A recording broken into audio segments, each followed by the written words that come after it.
So today, for my final project, I decided to focus on tracing the home value and rent changes in Town, which is a historical Black neighborhood in Athens, Georgia, that was directly affected by the University of Georgia's urban renewal in the 1960s to create their freshman high-rise dorms. So basically, the data sets that I used came from the 1940 census data as well as the 1960s removal data that we have. So as you can see in these first maps, I just wanted to see if there was any population changes or any new development changes in Town from the data that we have, and it remains pretty stable. You can probably just see a little more people living in this middle area of Town. But if we scroll down a little, we can see the new addresses of the Town residents.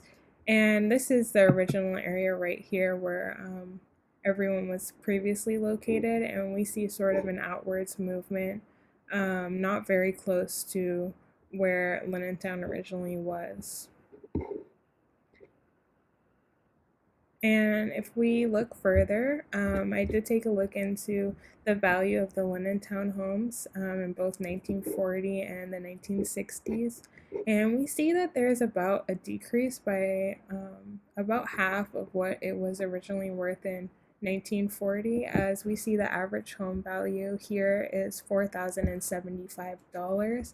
Compared to in the 1960s, the average sale price was $2,264, which is a very significant change. And some reasons for this might be due to the fact that some Town properties were deemed as substandard or dilapidated, and it might eventually ended up in the property being condemned. So if the property is condemned, they're likely to pay more money or what the land would actually be worth, just due to the standard of the property. So if we go to rent payments, we can see in 1940 the average rent payment is $247 versus in 1960 where it's about $20.53. The main difference here that we have to take note of is in 1940, these payments were actually being paid by actual renters. And in 1960, we see owners of property paying rent to the Athens government instead. So this is a very big shift in sort of the dynamics of how Town worked. And we definitely see that reflected in the fact that they were required to pay rent.